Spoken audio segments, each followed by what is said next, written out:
Hi guys, ToonSlim here. I'm going to try a new format of video for me today, as my internet is bad, and I can't actually play the game. Talk about my thoughts on emblems. When I initially planned to do this video, a couple of days ago I guess, I had a much stronger negative sentiment towards emblems than I now do, but I still lean quite negative on them, and I'm going to discuss why today. I'm going to start with the positives.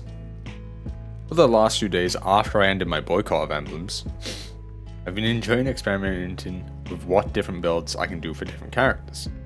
Like, oh look, Age gets 20% CDR at 9. Stats courtesy of Unititive guys, check it out, and put a link in the description. We could try out a black build, CDR on him, it's probably OP, and go energy amp as well, nice. I could go for crit as well on Age. Oh wait, there's probably a tank build as well. This process has been applied throughout the characters that I've experimented with currently. That would be my main positive, guys. It's been a lot of fun trying different builds, thinking of different builds. When they aren't outrageously broken, dive camera black.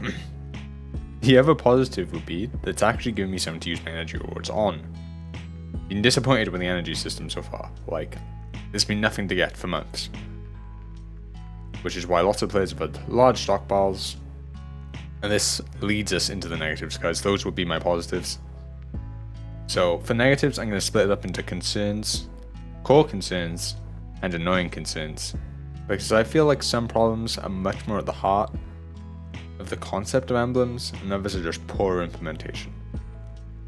Starting with core concerns, I dislike having out-of-game collectibles affect in-game performance. When it's something you have to collect, it is extremely jarring to new players. I remember playing League when I was very young, and finding out room pages existed. I then went to where the room pages was. I wasn't happy. I had to collect all these different rooms to even be at the same stats of players who were already better than me at League. This made me not want to play the game. I could see a similar situation happening with this implementation of emblems in Unite. This isn't a problem for me as an individual, because I had energy rewards saved up, but for new players, or for players who used up their gacha, this is extremely obnoxious and puts them at a direct disadvantage in ranked. The second core concern is a lack of comeback mechanics in emblems. As mentioned previously, new players, or players who are consuming emblems currently, to grind each emblem they get other than the daily free emblem provided. Timmy has also been providing an extra free energy tank per week, and has had extra tanks in the anniversary event. However, these are unsatisfactory when compared to the stockpile players have saved. A viewer of mine, who had been regularly using the gacha prior to the patch, and has then had to catch up on emblems using the in-game system provided, and he's a hard grinder, guys. He's barely above 30 emblems while grinding daily. For comparison, I have opened 150 emblems on both my accounts so far, held back only by the daily cap. And this gap will only increase until I'm tapped out of my energy savings. This will lead into a month plus of my characters simply being stronger than my viewers in ranked. Any new players, this gap is only larger. Comeback mechanics need to be stronger to allow players to not feel like they're going to be at an in-game disadvantage forever when they find out about it. You can close the gap by swiping and buying tanks, which provide more energy, and then grinding that energy. However, even if you do swipe, you are still rolling for specific emblems, and so it's essentially a gambling system. The next core concern would be that there is not a satisfactory in-game explanation of how emblems work. My former teammate IndieBear recently did an emblems tutorial on his channel, which I'm sure is informative for all level of player. Why is this not provided in-game? You can use details in the emblems menu to slowly find out about a lot of things. Why is there no tutorial provided and highlighted for players to go and review? This is a complicated system, which requires a lot more thought than the other out-of-game systems so far, and would greatly benefit from an in-game detailed explanation rather than having players trying to muddle it for themselves. I am sure there are casual players who don't even know they exist currently. Linked into this concern is also that the gacha system itself is fairly unexplained. I had been using energy tanks from the item box to produce more energy. However, this week I realized the bonus energy tanks, the 1 times and the 4 times, were only available to use in the gacha page itself. By pressing the Y button. I'd been looking for them in my item box. I couldn't find them. Would casual players intuitively know how to access these tanks? How to produce energy in the first place? I'm unsure if the current explanation of this system is satisfactory.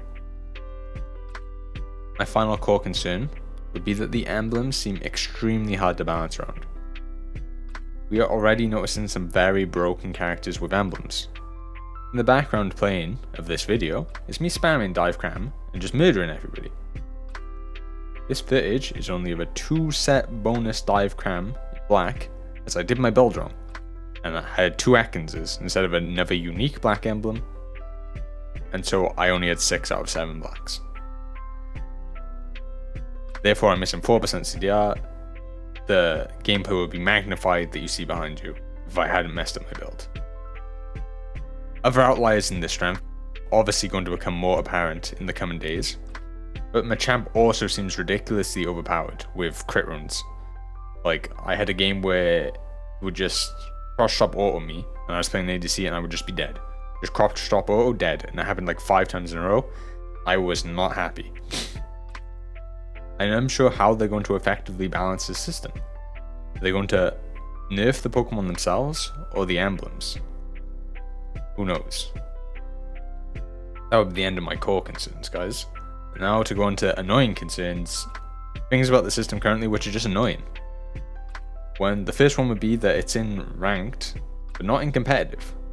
This might be good, seeing as Worlds is in 3 weeks. However, I'm not sure if there's currently clarification whether it's not going to be at Worlds, it's just not currently in tournament mode. So we're going to need clarification on that. Then we need clarification on whether it's going to be in the competitive format afterwards.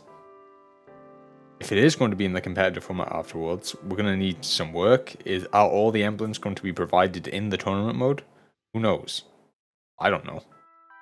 There's also the fact that if any pro players playing for Worlds right now want to practice the game, they can only scrim on tournament mode because ranked mode has dive cram with a billion CDR one-shotting everybody. The other annoying concerns quickly would be the lack of visibility of what opponents are playing. I really think in this game there are too many hidden stats already. We should keep it to a minimum. Items are a hidden stat, and that's kind of obnoxious, especially when an opponent can randomly put a focus band on. I'm sure you've had times where you think you're going to kill someone and a focus band procced, and then you're like, why does he have a focus band? Well, this is that, but amplified. I've died because someone randomly has 17% more CDR than they should because they're playing 7 black emblems, an amp and shell bell, and then their spell comes out ridiculously fast. I'd like the colours shown somewhere on the load screen so I can determine what my opponents are going to be playing the game with. Next would be the menu is too laggy and unintuitive. I'm sure anyone who has used the menu would agree with this. The menu was optimized and made more intuitive, the system would be much less annoying to deal with if I'm going to have to deal with it. Like, why do I have to individually remove every emblem to start a new page? Like, I have to manually do every single emblem and then start again. It's unreal. And then the final complaint would be loadouts. Currently I have 3 loadouts. This is ridiculous. It makes me feel like they might sell loadout slots in the future, much like League sold room pages. But I would hate this. It would be obnoxious. Going into ranked currently, I'm hesitant to pick certain heroes as I do not have a satisfactory loadout page available to play that hero, so I avoid picking them. I would be hoping in the future they would either give us a lot more loadouts or Pokemon specific loadouts so I can pick whatever Pokemon I want going into the game. Anyway guys, that covers my thoughts on emblems. Again, this video had to come out today because I have no internet, so I can't provide you more gameplay footage. Hopefully you enjoyed it and it made you think about the emblem system. If you agree or disagree on any points, let me know in the comments below. If I didn't mention something that you think about the emblem system, let me know as well. Anyway guys, have a good one.